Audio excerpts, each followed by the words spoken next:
제가 여러분 앞에 낭독해 드리겠습니다. 여호와 하나님이 그 땅에서 보기에 아름답고 먹기에 좋은 나무가 나게 하시니 동산 가운데에는 생명나무와 선악을 알게 하는 나무도 있더라.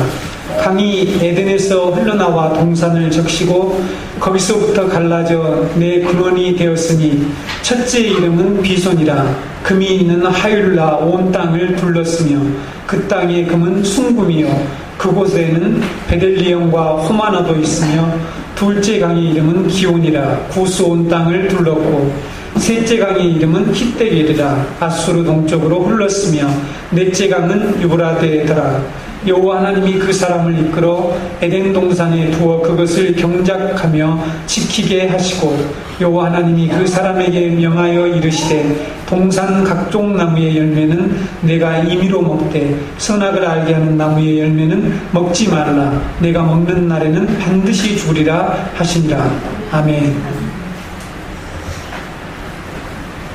지난주에 우리는 에덴은 우주 성전의 지성소로 하나님이 거하시는 거룩한 성수라는 것을 배웠습니다. 에덴 동산이 에스겔의 종말론적 성전 환상과 요한의 이 새 예루살렘 환상과 어떻게 일치되고 있는지 우리가 살펴보았죠. 그리고 구원은 하나님의 처소에서 함께 살았던 에덴으로 다시 돌아가는 것이다, 회복하는 것임을 말씀드렸습니다. 우리가 성경을 에덴의 구속사로 읽게 되면 성경의 세계가 열리게 됩니다. 여러분, 성경의 다양한 내용들이 일관되게 우리에게 와닿지 않아서 참 어려울 때가 많이 있는데, 에덴의 구속사의 이 관점을 통해서 성경을 보게 되면 성경 전체가 그리스도께서 새 창조 사역을 통해서 에덴 성전을 회복하는 것임을 깨닫게 될 것입니다. 그래서 우리에게 계속해서 성전이라고 말씀하시고 성전 건축하는 일이 성경 전 역사에 나타나 있는 것이죠. 오늘도 계속해서 에덴의 구속사라고 하는 제목으로 에덴 동산에 있었던 것들이 무엇을 의미하는지, 이것이 우리의 구원과 어떻게 관련되어 있는지 함께 공부해 보도록 하겠습니다.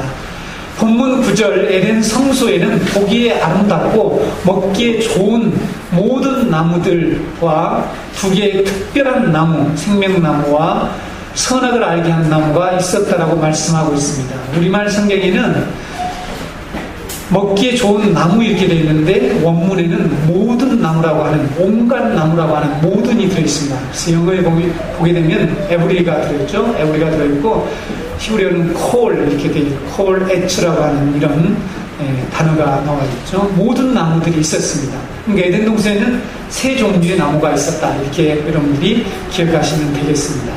여러분, 성경에는 참 많은 종류의 나무들이 등장하는 것을 우리가 잘 알고 있죠. 어떤 나무들이 나옵니까?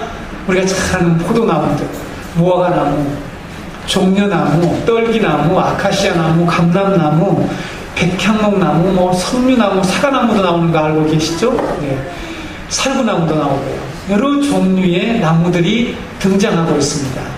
이것들은 성경의 저자들이 다양한 측면의 구원을 설명하기 위해서 사용하고 있는 이미지고, 이것을 통해서 하나님의 구원의 역사를 설명해 나가고 있습니다.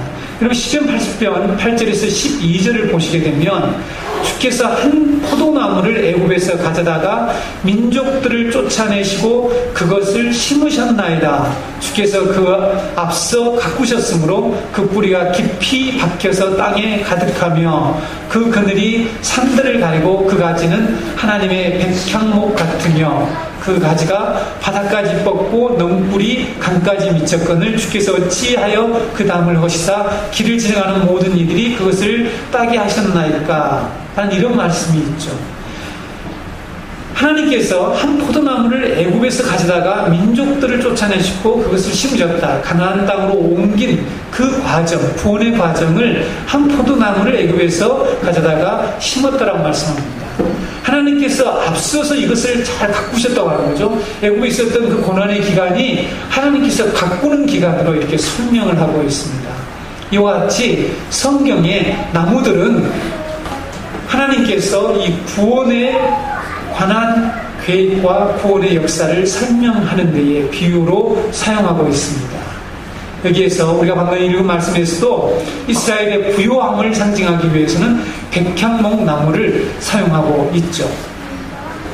이사야 선지자는 하나님의 언약 백성을 가리켜서 여호와의 포도원이라고 말씀하고 있습니다. 이사야 5장 1절에서 7절 말씀을 여러분들이 보시면 되겠고, 7절 말씀 제가 읽어드리겠습니다. 물은 만군의 여호와의, 포도원은 이스라엘의 복속이요 그가 기뻐하시는 나무는 유다 사람이라. 그들에게 정의를 바라셨더니 도리어 포악이요 그들에게 공의를 바라셨더니 도리어 부르짖음이었도다 라는 말씀이 있습니다. 하나님께서 사랑하는 자의 포도원을 노래하고 찬양할 때에 하나님께서 좋은 포도를 심었는데 들포도를 맺는 이스라엘의 이처럼 불순종과 하나님의 뜻에 불순종하는 것을 포도나무를 통해서 비유하고 있는 것을 볼 수 있습니다. 이렇게 성경은 나무들이 어떤 것을 상징하고 묘사하고 비유하는데 사용하고 있죠. 그 나무 자체를 얘기하는 게 아니죠. 그렇다면 오늘 우리가 살펴보게 될 에덴 동산의 나무들 역시 무엇을 상징하고 있겠죠? 비유하고 있는 거겠죠? 이것을 우리가 이해할 수 있겠죠. 근데 여러분, 분명한 사실은 에덴에 있었던 이 두 나무에 의해서 우리 인간과 이 세상의 운명이 결정됐다는 사실을 우리는 성경을 통해서 이미 알고 있습니다. 그렇죠? 생명나무는 우리로 영생에 이르게 하고 선악을 알게 하는 나무는 우리로 사망에 이르게 했음을 우리는 성경을 통해서 이미 알고 있습니다. 그렇다면 에덴 성소 중앙에 있었던 이 두 나무는 무엇을 상징하는지 우리가 이제부터 추적해 보도록 하겠습니다. 생명나무와 선악을 알게 하는 나무는 무엇을 상징하고 가리키는 것일까? 제가 결론부터 말씀드리고 이 내용을 설명하겠습니다. 이 두 나무는 복음과 율법을 비유하고 있습니다. 에덴 성소에 있었던 두 나무는 어떤 마법을 가지고 있는 나무들이 아니고 하나님께서 이 세상을 구원하신 두 가지 진리 체계를 말씀하시고 있다는 것입니다. 로마서 8장의 말씀의 표현을 빌리자면 생명의 성령의 법과 죄와 사망의 법, 이것을 이미 에덴 동산에서, 에덴 성소에서 우리에게 보여주고 있다는 사실을 여러분들이 조금 있다가 깨닫게 될 것입니다. 이 두 나무를 구속사의 틀 안에서 해석하지 않는 사람들이 여러 가지 질문들을 쏟아내고 있죠. 성경은 그런데 이 두 나무를 일관되게 잘 설명해 주고 있습니다. 제가 지난번에 말씀드렸죠? 만약에 우리가 창세기만 있었다면, 책이 성경에 창세기만 있었다면 우리는 이 의미를 알 수가 없습니다. 그러나 하나님께서 우리에게 나머지 역사서, 선지자를 주셔서 그 말씀을 통해서 우리는 창세기에 나타난 이러한 것들이 무엇을 의미하는지를 깨달을 수 있는 그런 은혜를 주셨죠. 에덴 동산이 하나님의 성소이기 때문에 에덴에 있는 것들과 성막 안에 있는 것들은 서로 일치하고 있다는 것들을 제가 이미 말씀드렸습니다. 성막 지성소 안에는 무엇이 있었습니까? 너무 잘 아는, 여러분들이 잘 알고 있는 복궤가 있었죠. 우리가 알고 있는 것처럼 이 벽계 안에는 무엇이 들어있었습니까? 십계명의 두 돌판과 만나 담은 항아리와 그리고 아란의 쌍난 지팡이가 그 속에 보관되어 있는데 왜 그 속에 하나님께서 보관하라고 하셨는지 여러분 알고 있습니까? 여러분 히브리서 12장 3절 4절에 이 말씀이 들어있죠? 또 둘째 회장 뒤에 있는 장막을 지성소라 일컫나니 금향로와 사면을 금으로 싼 언약궤가 있고 그 안에 만나 담은 금 항아리와 아론의 쌍난 지팡이와 언약의 돌판들이 있고 이렇게 되어 있습니다. 그래서 이 복궤 안에 이 세 가지가 들어있었어요. 이 세 가지. 물론 민수기 17장 10절에 이 아론의 쌍난 지팡이를 증거궤 안에 속에 넣으라고 말씀하고 있는 내용이 있죠. 이 세 가지는 모두 에덴 동산에 있던 것들이라는 사실입니다. 어떻게 에덴 동산에 있던 것들인가?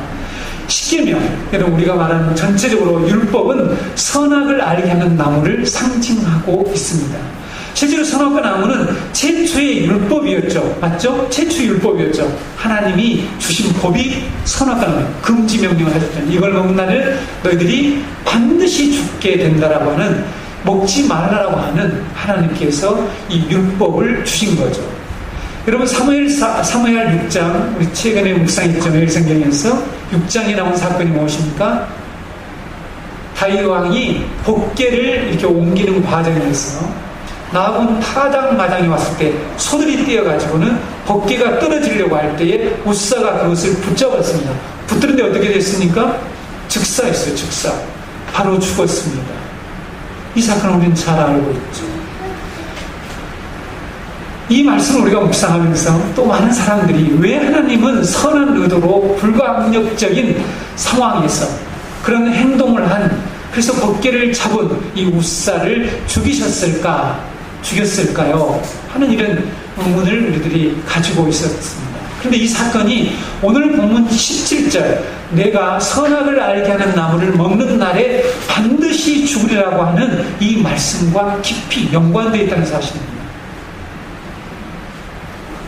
이해가 되십니까? 이해가지 안 되시죠? 네. 선악을 알게 하는 나무를 먹는 날에는 너희들이 죽게 된다. 반드시 죽게 된다. 죽게 되었죠? 그리고 죽었습니다. 네. 그것과 이 법궤를 만진 무사가 죽은 사건은 동일한 사건이라는 거죠. 선악과 나무는 우리를 살리는 나무가 아니라 우리를 죽이는 나무죠. 그렇죠.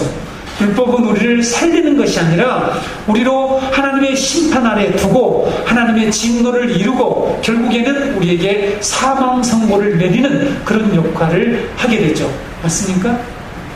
로마서는 이러한 사실을 계속해서 잘 증거해주고 있습니다. 로마서 4장 15절에 율법은 진노를 이루게 하나니 율법이 없는 곳에는 범법함도 없느니라. 로마서 7장 9절에서 11절에 전에 율법을 깨달지 못했을 때에는 내가 살았더니 계명이 이름에 죄는 살아나고 나는 죽었도다. 생명이 이르게 할 그 계명이 내게 대하여 도리어 사망에 이르게 하는 것이 되었도다. 죄가 기회를 타서 계명으로 말미암아 나를 속이고 그것으로 나를 죽였느니라. 나를 죽였다라고 지금 사도 바울이 율법이 나를 죽였다라고 지금 이렇게 설명하고 있습니다. 선악과 나무가 없었다라면 범법함이 없죠. 그렇죠. 범법함이라는 게 있을 수가 없겠죠. 그리고 하나님의 진노도, 하나님의 심판도, 그리고 사망에 이르는 일도 일어나지 않았겠죠. 선악과 나무가 있었기 때문에 이런 일이 일어났습니다. 그러면 선악과 나무가 죄인가? 라는 거죠. 하나님이 죄를 짓도록 만든 죄의 원흉인가? 하나님이 선악과 나무를 동산 성소 중앙에 만들어 놓으셨기 때문에 그럴 수가 없죠. 하나님이 죄의 원흉이 될 수가 없고 선악과 나무는 죄일 수가 없죠. 사도 바울은 이것을 어떻게 설명합니까? 율법이 죄가 될 수가 없다라고, 결코 그럴 수가 없다라고 말하고 있습니다. 로마서 7장 7절에 그런즉 우리가 무슨 말을 하리요? 율법이 죄냐? 그럴 수 없느니라. 율법으로 말미암지 않고는 내가 죄를 알지 못하였으니 곧 율법이 탐내지 말라 하지 아니하였더라면 내가 탐심을 알지 못하였으리라. 여러분, 마찬가지로 율법을 상징하는 선악과 나무가 결코 죄가 될 수가 없다는 사실입니다. 사도 바울은 율법은 그래서 거룩하고 의롭고 선하다라고 로마서 7장 12절에서 13절에 말씀하고 있죠. 이로 보건대 율법은 거룩하고 계명도 거룩하고 의로우며 선하도다. 그런즉 선한 것이 내게 사망이 되었느냐? 그럴 수 없느니라. 오직 죄가 죄로 드러나기 위하여 선한 것 그것으로 말미암아 나를 죽게 만들었으니 이는 계명으로 말미암아 죄로 심히 죄되게 하려 함이라. 여러분, 로마서를 읽을 때에 로마서 자체만 가지고 읽어오셨죠. 그렇죠? 로마서가 어떻게 에덴 동산과 연결되고 있는지를 사람들이 잘 모르십니다. 많은 성도들이.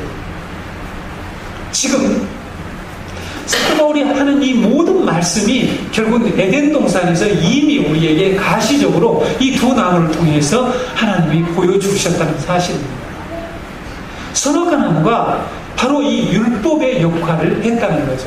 선악과 나무를 에덴 성소에 심어 놓은 것은 하나님께서 우리의 한계를 보여주기 위해서는, 우리를 궁극적으로 우리를 죽이기 위해서, 우리의 옛사람을 죽이기 위해서, 우리의 위의 사람을 죽이고 우리로 영의 사람, 우리로 영원히 영생을 받아 누리게 하려고 하나님께서 율법을 주신 것이고, 율법을 주셨다는 것은 곧 선악과 나무를 에덴 성소에 심어 놓으셨다는 것입니다.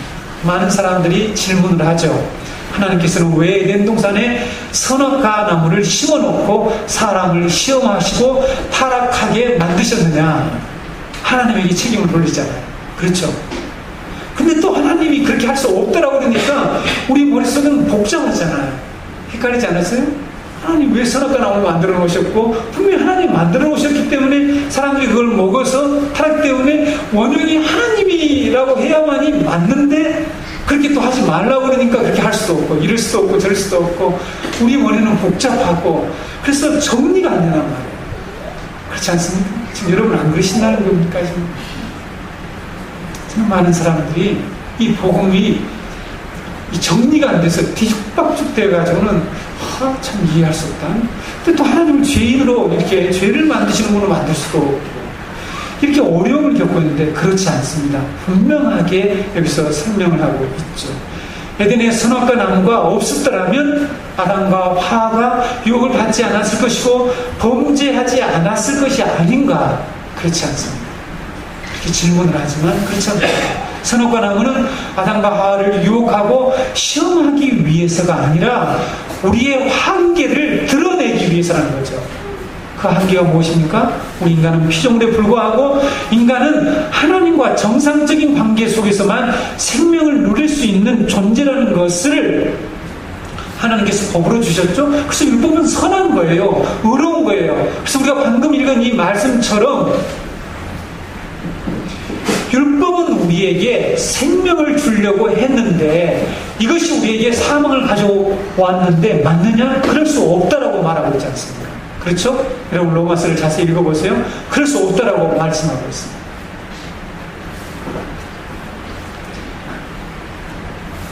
여러분, 전지전능하신 하나님이 인간이 선악과 나무를 따먹을 것을 아셨을까요? 모르셨을까요? 당연히 안다라고 우리 그리스도인들, 적어도 신자들은 알아요. 그건 이미 알고 있을 것이다. 그런데 왜 그렇게 하셨을까? 왜 이것을 심어 놓으셨을까? 라는 이 질문을 할 때에 선악과 나무 열매를 따먹음으로써 생명나무에 관심을 가지게 되고 생명나무의 중요성을 알게 되기 때문에 하나님께서 선악과 나무와 생명나무를 에덴 성소 중앙에 똑같이 두셨다는 사실을 여러분 아셔야 합니다. 그러니까 하나님께서 인간이 선악과 나무를 먹고 생명나무로 나아가도록 하기 위해서 선악과 나무도 에덴 성소에 두셨다는 거죠. 여러분, 우리가 먼저 율법이 있어야만이 우리가 죄인인 것을 알고 우리의 한계를 알고 율법을 통해서 우리가 완전히 죽었다고 복창을 해야만이 우리는 죽었다, 우리는 안 된다, 우리 죄인이다, 율법으로는 안 된다 라는 것을 알아야만이 우리는 어떻게 합니까? 우리는 드디어 생명나무 예수 그리스도를 찾게 되고 복음을 갈망하게 되는 것이죠. 여러분, 로마서에는 죄가 많은 곳에 무엇이 넘친다고요? 은혜가 넘친다고 해요. 그게 무슨 말인가? 그러니까 우리는 그 말씀을 듣자마자 죄를 열심히 지어야 되겠구나, 그럼 하나님 은혜를 풍성히 부어주시는구나, 이렇게 우리는 생각하는데, 이것을 선악과 나무와 생명나무 관계로 이해하시게 되면 그 말씀을 이해할 수가 있어요. 선악과 나무가 있음을 통해서 우리는 하나님의 은혜가 무엇인지를 알게 되고 복음을 더 갈망하게 되고 예수 그리스도를 찾게 된다는 사실입니다. 맞습니까? 로마서 말씀이 이렇게 선악과 나무와 생명나무의 관계를 통해서 복음과 율법 관계를 여러분들이 정확하게 이해하셨으면 좋겠습니다. 아담과 하와가 선악과 나무를 따먹은 후에 하나님께서 생명나무의 길을 그룹으로 지켰죠. 지난주에 살펴보았습니다. 그 말씀 속에는 이전까지는 아담과 하와가 생명나무의 열매에 관심을 가지고 있지 않았다는 것을 알고 있습니다. 그 그 열매를 먹지도 않았다는 것을 알 수가 있습니다. 선악과 나무의 열매를 따먹은 후에야 생명나무 실과에 관심을 가지게 되고 그것을 따먹으려고 했겠죠. 그러니까 하나님께서 그것을 막았습니다. 왜 막았습니까? 죄인으로서는 그것을 먹으면 되지 않기 때문에 하나님께서 막으신 것이죠. 그리스도를 통해서 죄 문제를 해결한 다음에야 생명과 나무로, 생명나무의 길로 갈 수 있게 됐다고 성경은 말씀하고 있죠. 여러분 이해가 되고 연결이 잘 될지 모르지만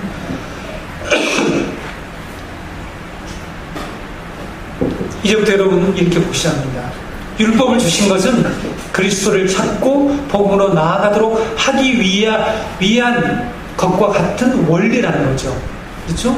율법을 통해서 율법을 주신 것은, 우리를 율법 아래 두신 것은 예수 그리스도를 우리가 더욱더 사모하고 기다리고, 그래서 갈라디아 4장 4절에 때가 참에 예수 그리스도가 오셨다고 그랬잖아요. 우리를 율법 아래 두는 것은 종 아래 두신 것과 마찬가지인데, 상속받을 우리가 왜 종 아래 두었느냐, 또 그것을 받을 만한 자가 되지 못하기 때문에 하는 이런 모든 설명들이 바로 선악과 나무와 생명과 나무의 관계를 설명하고 있는 것입니다. 하나님께서는 이미 창세전에 우리를 그리스도 안에서 생명나무 실과를 먹게 하시려는 계획을 가지고 계셨다라고 말씀하고 있죠. 에베소 4장 3절 5절 찬송하려다 하나님 곧 우리 주 예수 그리스도의 아버지께서 그리스도 안에서 하늘에 속한 모든 신령한 복을 우리에게 주시되 곧 창세전에 그리스도 안에서 우리를 택하사 우리로 사랑 안에서 그 안에 거룩하고 흠이 없게 하시려고 그 기쁘신 뜻대로 우리를 예정하사 예수 그리스도로 말미암아 자기의 아들들이 되게 하셨으니 라는 말씀을 우리는 잘 알고 있습니다. 우리에게 하늘에 속한 모든 신령한 복을 주시려고, 하늘에 속한 신령한 복이 뭡니까? 하나님과 함께하는 복이죠. 하나님의 성소에서 하나님을 섬기며 제사장으로 살아갔던 그때의 그 복을 우리에게 주시려고 창세전에 그리스도 안에서 우리를 택하셨고 예정하셨다라고 말씀하고 있습니다. 그렇기 때문에 인간이 선악과 나무를 먹게 된 것은 역시 하나님이 이미 하나님의 이 계획 속에 이미 이것이 들어 있었다라고 봐야 한다는 것이죠.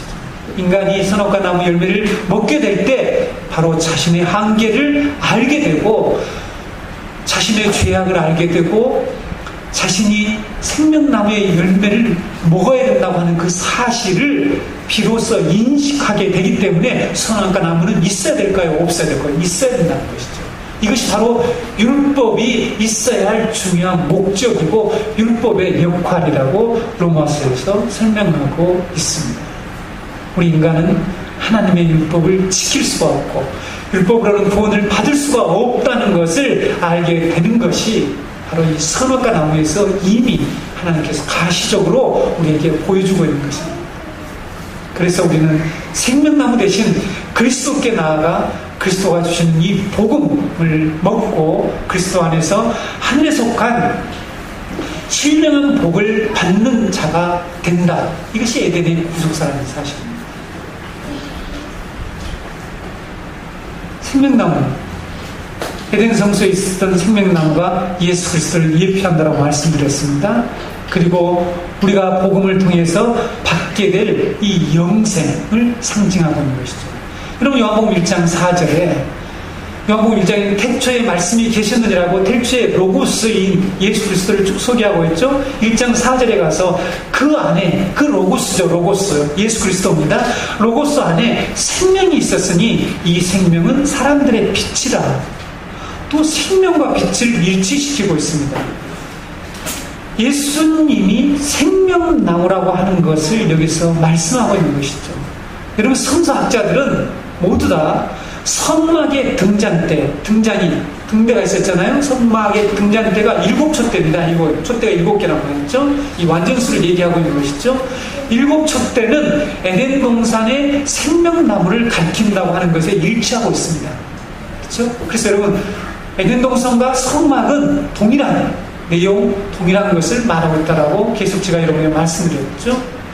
예수님이 생명이시고 사람들의 빛이고 세상의 빛이라고 이 땅에 오셔서 계속해서 말씀하고 있죠. 그렇죠? 나는 세상의 빛이라. 오늘 말씀에도 이 생명은 사람들의 빛이라고 하신 것이 바로 성막에는 나는 등대다. 더 거슬러 올라가서 나는 에덴 동산에 있는 생명나무다 라는 것을 계속해서 선포하고 있는 것이죠. 내가 생명나무야. 나를 따먹어야만이, 나의 열매를 먹는 자만이 구원을 얻을 수가 있고 새 에덴에 들어갈 수 있는 거야. 이 말씀을 지금 계속하고 있는 거죠. 요한복음 11장 25절에 예수께서 이르시되 나는 부활이요 생명이니 이렇게 말씀하고 있죠. 여러분, 법궤 속에 들어있던 아론의 쌍난 지팡이가 무엇을 상징합니까?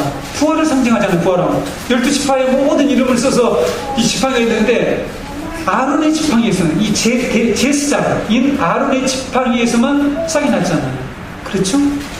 무슨 나무에 싹이 났습니까? 네?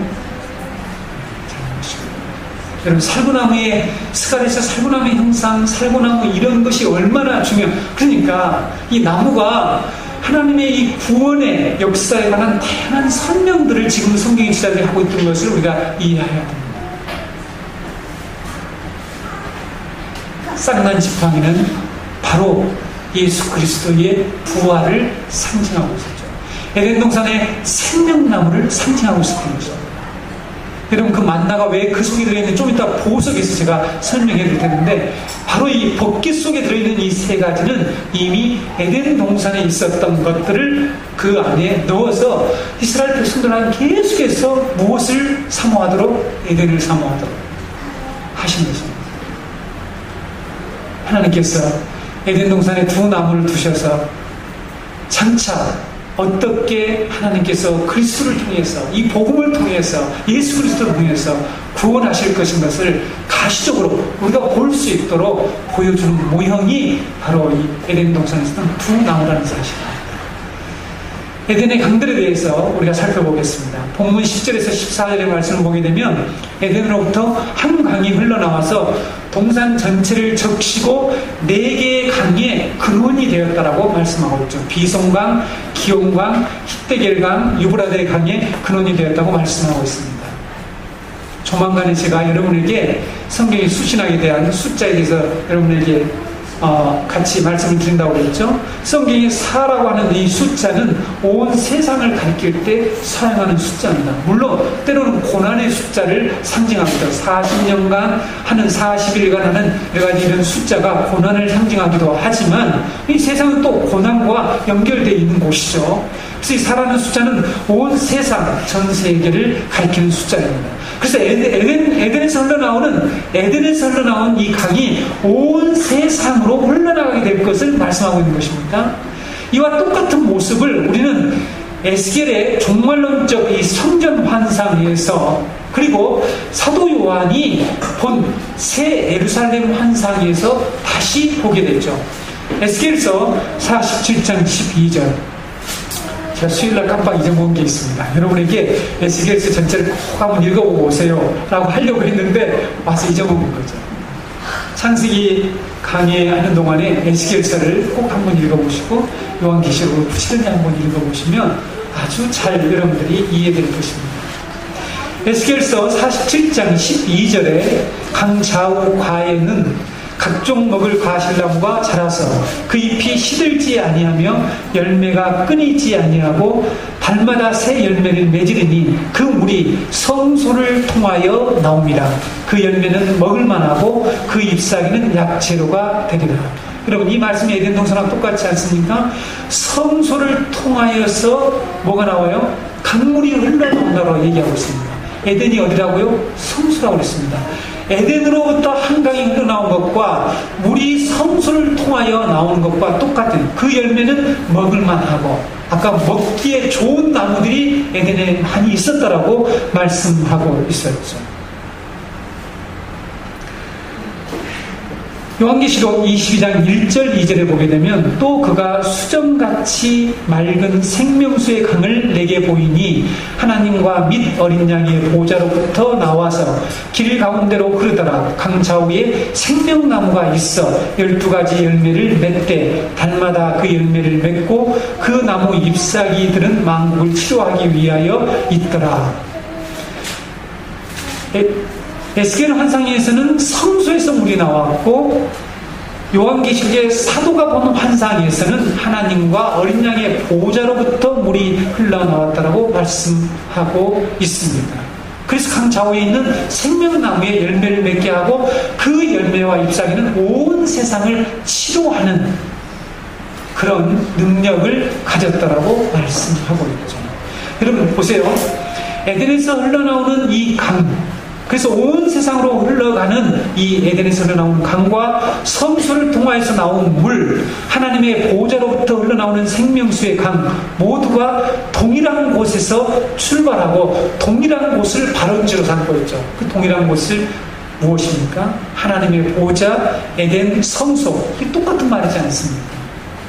하나님의 보좌로부터 흘러나와서 온 세상을 치료하는 이 강물, 그러면 무엇을 얘기할까요? 온 세상을 치료하는 이 강물, 이것은 무엇을 얘기하고 있죠? 여러분, 성경에서 물은 구원의 축복을 의미하죠. 그리고 성령의 새롭게 하심과 구원받은 자들이 먹게 되는 이 생명의 양식을 상징합니다. 요한복음 7장 37절에서 39절 말씀을 읽어보겠습니다. 명절 끝날 곧 큰 날에 예수께서 서서 외쳐 이르시되 누구든지 목마르거든 내게로 와서 마시라. 나를 믿는 자는 성경의 이름과 같이 그 배에서 생수의 강이 흘러나오리라 하시니 이는 그를 믿는 자들이 받을 성령을 가리켜 말씀하신 것이라. 예수께서 아직 영광을 받지 않으셨으므로 성령이 아직 그들에게 계시지 아니하시더라. 여러분 한번 생각해 보세요. 선악과의 열매를 먹은 이 세상에 사는 모든 인류는 지금 목말라 하지 않습니까? 맞습니까? 목말라한단 말이에요. 갈구한단 말이에요. 그들에게 예수님께서 누구든지 목마른 자는 내게로 와서 마시라. 나를 믿게 되면 성경에서 지금까지 가르쳐온 것처럼 이름과 같이 성경에서 말씀해온 것 같이 바로 이것이 에스겔서의 말씀을 얘기하는 겁니다. 말씀하신 것 같이 생수의 강이 흘러나온대요. 그 배에서. 이 생수의 강이 무엇이라고요? 성령이라고 해석하고 있습니다. 예수 그리스도를 믿는 자, 생수의 강이 배에서 흘러나오는데 이 생수의 강은 성령이라고 말씀하고 있죠. 에덴 성소에서 흘러나온 강은 바로 우리를 치유하고 새롭게 하시는 성령의 사역을 의미하고 있는 것입니다. 여러분, 구원은 완벽하게 삼위일체 하나님의 사역이죠. 그렇죠? 하나님께서 계획하시고 예수 그리스도를 통해서 우리를 구속하시고 성령의 새롭게 하심으로 이루시는 이 사역, 이것이 바로 구원의 사역이죠. 에덴 동산은 성전과 교회의 모형입니다. 교회는 하나님의 종말론적 성전이라고 말씀하고 있죠. 우리가 요즘 묵상하고 있는 고린도서 3장 19절이나 고린도서 6장이나 고린도서 후서 6장에 성령의 전이라고 얘기하고 있고 우리가 하나님의 거룩한 처소라고 에베소서에서도 우리에게 말씀하고 있습니다. 에덴으로부터 흘러나온 강물은 장차 복음이 교회로부터 흘러나와서 온 세상으로 흘러가서 그 땅을 치료하고 회복하는 이 성령의 놀라운 역사를 말씀하고 있는 것이죠. 그래서 심지어 광야까지 사막까지 낙원으로 변화시킬 것이라고 말씀하고 있죠. 성경은 예언하고 있습니다. 이것이 복음이죠. 이것이 우리에게 가져다 줄 구원입니다. 교회는 하나님의 보좌로부터 흘러나오는 복음과 성령이 새롭게 하시는 사역을 통해서 생명나무의 열매를 맺게 된다고 말씀하고 있는 것이죠. 사람들이 이 복음의 열매, 복음이죠. 예수 그리스도로부터 우리에 흘러나오는 이 열매, 복음이죠. 이 복음을 먹음으로써 죄악의 질병이 치유된다라고 말씀하고 있습니다. 교회는 어디로부터 흘러나오는 물을 우리가 받아야 됩니까? 네, 보좌로부터. 에덴으로부터 흘러나오는 이 강물을 받아야 되는데 오늘날 안타깝게도 전혀 발원지가 다른 잘못된 발원지에서 잘못된 곳에서 흘러나오는 물을 받는 교회들이 많이 있다고 생각합니다. 성도 여러분, 여러분들이 받은 이 복음, 그것이 에덴으로부터, 에덴의 성소로부터 흘러나오는 물인지 잘 생각해 보셔야 합니다. 저는 안타깝게 생각합니다. 저도 수년 동안, 오랫동안에 이 에덴으로부터 우리를 살리고 치유하고 회복하는 이 에덴으로부터 흘러나는 이 강물을 마시지 못했다고 생각합니다. 우리는 진정한 복음을 받지 못했다고 생각합니다.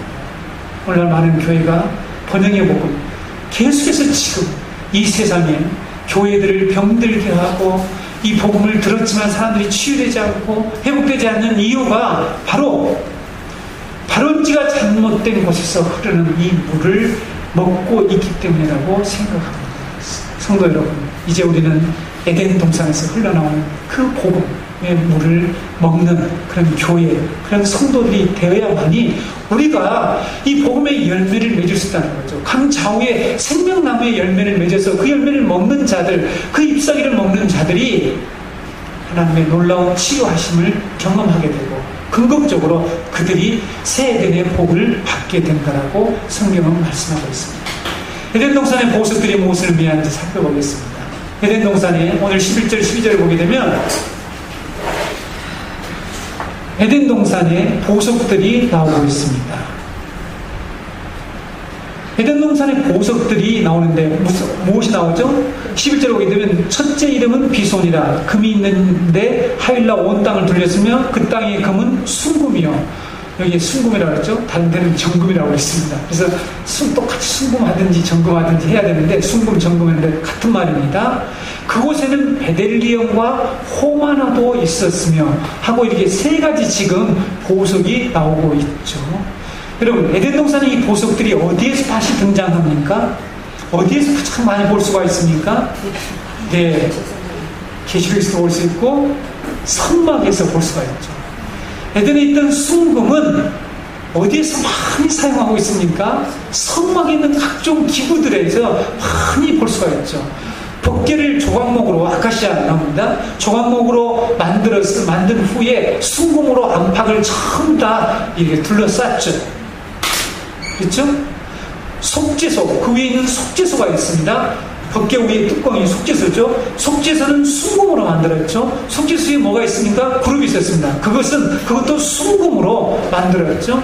진설병상도, 떡상이죠. 떡상도 순금으로 싸고, 조각목으로 만든 후에 순금으로 싸고, 태는 금태로 둘렀다라고 말씀하고 있습니다. 등잔대는 순금으로 일일이 쳐서 그 촛대를 만들었습니다. 불짓게, 여러분, 제물을 태우고 할 때에, 이게 불 피울 때, 불짓게, 불똥그릇 모두 다 순금으로 만들었다고 출애굽기 25장에 자세히 나오고 있습니다. 이와 같이 에덴에 있던 이 금, 이것이 성막에서 우리는 이렇게 많이 볼 수가 있습니다. 그럼 호마노는 어디에서 볼 수 있습니까? 네, 호마노가 에덴 동산에서 발견된 후에 두 번째로 나타나는 곳이 어디냐면 제사장의 의복입니다. 하나님께서 성막에서 섬길 대제사장에게 특별한 옷을 입도록 했죠. 그 옷이 이름이 무엇입니까? 에봇입니다. 에봇. 그렇죠? 에봇을 입혔죠. 에봇에는 호마노 2개가 있어요. 호마노 2개가 붙어 있는데 그 2개 위에는 각각 6개씩 이스라엘 12지파의 이름을 새겨 놓았다고 말씀하고 있죠. 제사장은 그것을 어깨에 금줄로 이렇게 묶어서 어깨에 메고 하나님 앞에 들어갔습니다. 하나님은 이 돌을 뭐라고 그랬습니까? 기념보석이라고 하라고 말씀했습니다. 기념보석으로 삼으라고 명령을 했어요. 출애굽기 28장 8절에서 12절 제가 여러분에게 읽어드릴게요. 에봇 위에 매는 띠는 에봇 자른 법으로 금실과 청색, 자색, 홍색 실과 가늘게 꼰 배실로 에봇에 정교하게 붙여 짤지며 호마노 2개를 가져다가 그 위에 이스라엘 아들들의 이름을 새기되 그들의 나이대로 6 이름을 한 보석에 나머지 6 이름은 다른 보석에 새기라. 보석을 새기는 자가 도장에 새김같이 너는 이스라엘 아들들의 이름을 그 2 보석에 새겨 금태에 물리고 그 2 보석을 에봇의 2 어깨 바지에 붙여 이스라엘 아들들의 기념 보석을 산 때 아론이 여호와 앞에서 그들의 이름을 2 어깨에 메워서 기념이 되게 할지며 이렇게 말씀하고 있습니다. 여러분, 이 말씀의 의미를 알고 계십니까? 호마노는 대제사장의 판결 흉패에서 이렇게 다시 볼 수 있는데, 제사장의 판결 흉패에 이처럼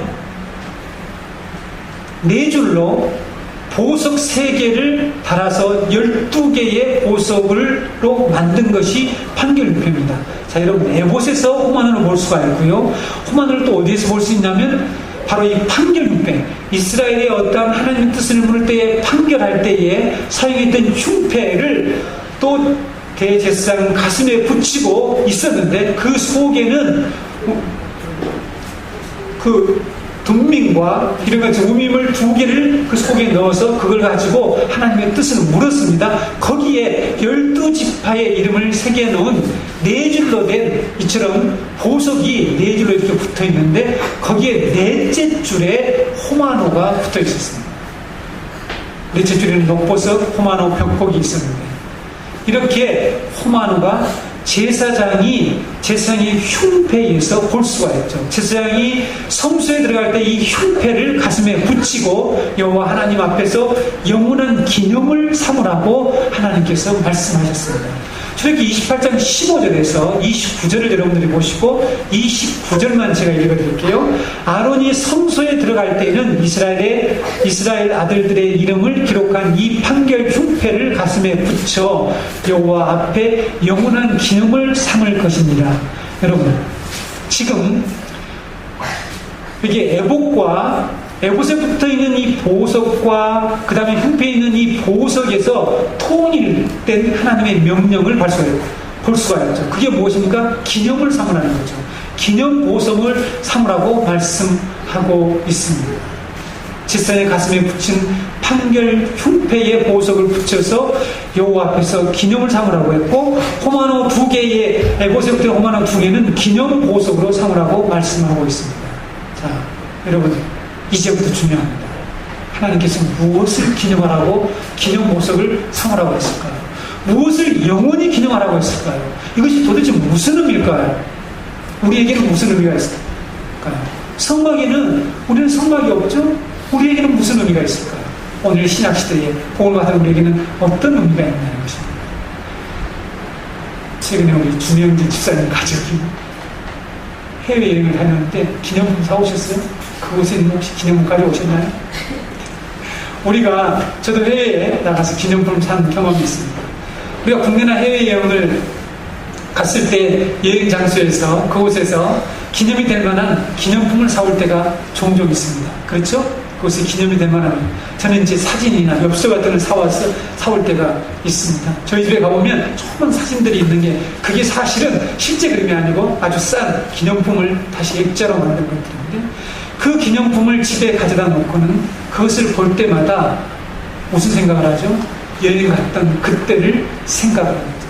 여행 갔던 그곳을 추억하며 그곳에 다시 가고 싶어하는 이런 생각을 또 가질 때도 있습니다. 그렇지 않습니까? 너무 멋진 데 가면, 우리 지금 김효선 씨가 슬그머니 지금 웃고 있습니다. 스코틀랜드를 생각하고 있다, 이런 생각이 같은데, 가고 싶어요. 너무 한다는 그 호수 지역을 볼 때 너무 가고 싶죠. 여러분, 우리들의 이런 행습에서 우리는 힌트를 얻을 수가 있어요. 하나님께서 왜 기념보석으로 삼으라고 하셨는지, 왜 하나님께서 이 대제사장의 흉패, 판결 흉패에다가 이스라엘 12지파 이름을 새겨놓고 그것을 영원히 기념으로 하라고 하셨는지, 그 의미를 이해할 수가 있어요. 그럼 하나님께서 이 보석들을 보면서 무엇을 기념하기를 원하셨을까요? 여러분, 이게 좀 와닿는 게 없습니까? 무엇을 기념하라고 했을까요? 이스라엘 백성들이 하나님의 형상을 회복한 자의 대표, 상징인 대제사장의 에봇과 흉패를 보면서, 흉패에 붙어있는 그 보석을 보면서 무엇을 기억하라고요? 무엇을 기념하라고요? 에덴 동산에 살았던 때, 그때를 추억하고 기념하라는 것이죠. 대제사장은 하나님의 형상을 회복한 자의 상징입니다. 여러분, 그렇죠? 대제사장의 옷에 붙어 있는 금과 홍어나를 보고는 사람들이 에덴 성소에서 하나님 앞에 살면서 하나님과 교제하며 에덴의 축복을, 에덴에 살았던 그 복을 기억하라고 하신 거죠.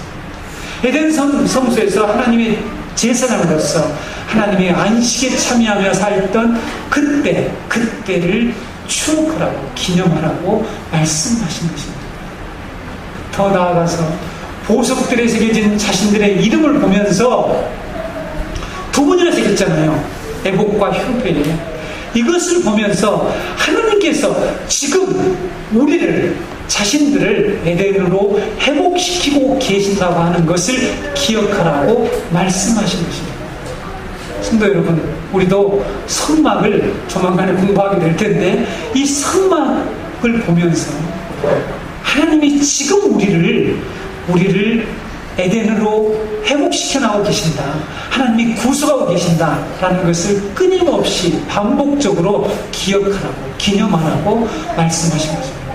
이렇게 기념 보석이 에덴을 회고하고 에덴을 사모하라는 명령이라는 것을 우리는 만나를 통해서 또 한 번 확인해 볼 수가 있습니다. 하나님께서 출애굽한 이스라엘 백성들에게 광야에서 내려주신 양식인 이 만나가 어떻게 생겼습니까? 만나가 어떻게 생겼는지를 뭐하러 성경이 기억했겠어요? 민수기 11장 7절에 보게 되면 만나는 가시와 같고 모양은 뭐와 같다고요? 진주와 같았다라고 말합니다. 진주와 같았대요. 여러분, 만나 모양이 우리말 성경에는 진주와 같다라고 되어 있는데 히브리어로는 베델리엄입니다. 베델리엄. 우리가 방금 살펴보았던 에덴 동산에 있었던 보석 이름이에요. 히브리어로 여러분 성경에 베델리엄 딱 두 곳밖에 나오지 않습니다. 에덴 동산에 있었던 이 베델리엄과 동일한 명칭이에요. 이 진주는 베델리엄으로 바꿨으면 좋겠어요. 그러면 우리가 이 만나를 통한 하나님의 뜻을 알 수가 있죠. 만나의 모양이 에덴 동산에 있었던 베델리엄처럼 생겼다라고 말씀하고 있는데, 하나님께서 이스라엘 백성들에게 매일 만나를 이렇게 내려주셨을 때에 그 모양이 바로 창세기에 나타난 에덴 동산에 있던 베델리엄과의 모양이 너무나 같은 거예요. 그것을 볼 때마다 보면서 이스라엘 백성들이 에덴 동산을 기억하도록 하나님이 만나를 매일 이 베델리엄과 같은 만나를 내려주셨던 것입니다. 성도 여러분, 우리는 이러한 것들을 보지 않아서 모르지만 하나님께서는 말씀을 통해서 우리에게 지금 보여주시는 거예요. 너희들 왜 내가 증거계 속에다가 만나를 넣으라고 한 줄 아니? 만나의 5 오멜, 그렇죠? 오멜을 넣으라고 한 줄 아니? 그것은 바로 너희들에게 에덴 동산을 계속해서 사모하고 추억하고 바라보고 내가 지금 너희들을 구원하고 있다, 이렇게 에덴으로 구속하고 있다는 사실을 확인시켜 주기 위해서 하나님께서 법궤에 이 3가지를 넣으라고 하셨던 것입니다. 에덴의 회복이 구원의 본질임을 우리는 계시록에서 다시 한번 확인할 수가 있죠. 계시록 2장 17절 보시겠습니다. 계시록 2장 17절, 귀 있는 자는 성령이 교회들에게 하시는 말씀을 들을지어다. 이기는 그에게는 내가 감추었던 만나를 주고 또 흰돌을 줄 터인데 그 돌 위에 새 이름을 기록한 것이 있나니 받는 자 밖에는 그 이름을 알 사람이 없느니라. 이 말씀은 버가모 교회에게 하신 말씀입니다.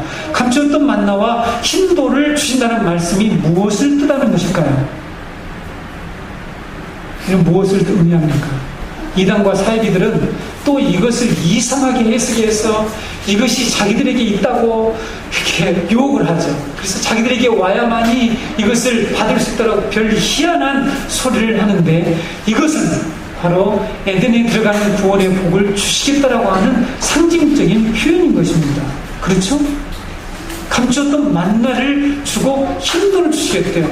바로 에덴 동산에 있던 보석, 이것을 주시겠다는 거죠.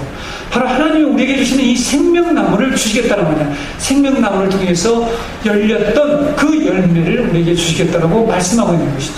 구원을 얘기하는 것입니다. 에덴 동산에서 보았던 보석들이 마지막으로 바로 새 예루살렘에서 등장하는 것을 우리는 볼 수가 있는데, 계시록 21장 10절에서 11절을 보겠습니다. 성령으로 나를 데리고 크게 높은 산으로 올라가 하나님께로부터 하늘에서 내려오는 거룩한 성 예루살렘을 보이니 하나님의 영광이 있어 그 성의 빛이 지극히 귀한 보석 같고 벽옥과 수정같이 막더라. 계시록 21장 18절에서 21절에 보게 되면 그 성곽이 벽옥으로 쌓였고 그 성은 정금으로 되어 있대요. 그리고 성의 기초에 12개의 이 보석들이 쭉 나오고 있는 것을 볼 수가 있습니다. 그럼 성경의 마지막 책인 이 계시록은 창세기에서 시작된 모든 질문에 대해서 정확하게 답변을 하고 있죠. 에덴 동산에서 보았던 보석들, 대제사장이 의복에서 보았던 12보석들, 그리고 새 예루살렘에서 12개의 기초석들은 모두 다 무엇을 의미합니까? 교회를 말하고 있습니다. 하나님이 교회를 구원하실 것이라고 하는 하나님의 놀라운 언약이 이미 에덴 동산에서부터 이 보석을 통해서 보여주고 있고, 그것은 성막에서 에스겔의 환상을 통해서 요한계시록에서 정확히 성취되고 있다는 것을 우리에게 말씀하고 있습니다. 하나님의 언약 백성인 구원받은 성도들을 가리키고 있는 것이 바로 보석이라고 하는 것을 여러분 기억하시기 바랍니다. 우리는 보석입니다. 보석. 에덴의 보석들은 바로 하나님께서 구원받은 성도가 영원한 대제사장인 그리스도의 가슴에 새겨져서 하나님의 성소인 새 에덴에 들어가게 될 것이고, 범죄로 말미암아 잃어버린 첫 아담의 특권이 마지막 아담이신 예수 그리스도를 통해서 온전히 회복될 것을 약속하신 그런 복음입니다. 자기가 천국에 갔다 왔는데 천국에 가보니까 에스겔서와 요한계시록 말씀처럼 화려한 보석이 있는 것을 보고 왔다라고 헛소리를 하는 사람들이 많이 있습니다. 제가 지난번에 한번 어디 갔다 왔잖아요. 거기에 그 목사님이 자기가 그 천국에 갔다 왔는데 그걸 지금 CBS 올려놨는데 꼭 보라고 들으라고 했는데 제가 시간이 없어서 안 듣습니다만은, 그랬더니 계시록과 똑같으라는 거죠. 천국의 모습이 말이 될까요? 오늘 여러분 설교를 듣고 한번 생각해보세요. 말이 됩니까? 그 보석이 무엇을 상징하는데 천국의 모습이 그렇게 전부 계시록에처럼 그런 수정과 벽옥과 자수정과 이런 것으로 전부 다 창식되어 있더라. 자기가 그래서 천국에 갔다 왔다. 제가 그래서 속으로 웃기고 있네. 이렇게 했습니다. 그건 비유죠. 상징입니다. 이 보석은 바로 신구약 교회를 가리키는 것이고, 신구약 교회가 이렇게 구원될 것이다 라는 것을 말씀하고 있습니다. 하나님의 에덴 성소에 하나님이 거하시는 새 예루살렘에 이렇게 신구약 교회가 그 속에 들어갈 것이다, 구원받게 될 것이다 라는 것을 말씀하고 있습니다. 제발 천국 갔다 왔다라고 하는 그런 얘기 듣지 말고, 그런 간증 지금 인터넷에서 떠돌아다니면서 목사님들 다 한번 들어보라 저보다 얘기하는데, 제가 참 심각하다. 그렇게 쓸데없이 그런 걸 듣냐. 그럴 시간이 있으면 여러분 성경을 열심히 읽고 공부를 하시기 바랍니다. 말씀을 마무리하겠습니다. 에덴 동산의 나무, 강 보석들은 그리스도 안에서 이루어질 새 창조 사역을 통해서 하나님께서 자기 백성을 에덴으로 부르시고 구원하실 구속사의 중요한 요소들을 나타내고 있는 것들입니다. 성경 전체는 예수 그리스도가 새 언약 공동체인 우리를 에덴의 충만한 회복으로 인도하는 것을 구원이라고 말씀하고 있습니다.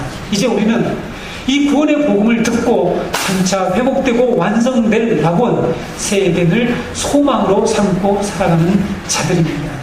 그러나 새 에덴의 복은 그저 주어지는 것이 아니라고 성경은 우리에게 가르치고 있습니다. 계시록 2장 7절을 마지막으로 읽고 말씀을 마치겠습니다. 계시록 2장 7절, 귀 있는 자는 성령의 교회들에게 하시는 말씀을 들을지어다. 이기는 그에게는 내가 하나님의 낙원에 있는 생명나무의 열매를 주워 먹게 하리라. 새 에덴의 복, 구원의 복은 그저 주어지는 것이 아닙니다. 에베소 교회에게 주신 이 약속의 말씀 우리가 붙들어야 합니다. 여러분, 지금 우리를 유혹하고 미혹하고 니골라당 같이 우리를 유혹하는 이 물질의 세계가 계속해서 생명의 나무의 열매를 먹는 것을 방해하고 있습니다. 우리가 이 생명나무의 길로 나가기 위해서는 이러한 유혹과 싸워서 이겨야 되겠죠. 이러한 시험과 싸워서 이겨야 됩니다. 성도 여러분, 이 말씀, 이 약속의 말씀을 붙들고 하나님이 반드시 이루실 새 언약 공동체에 약속하신 에덴의 충만한 회복, 이 구원을 사모하며 살아가는 성도들이 되시기를 바랍니다. 우리 다 같이 오늘 말씀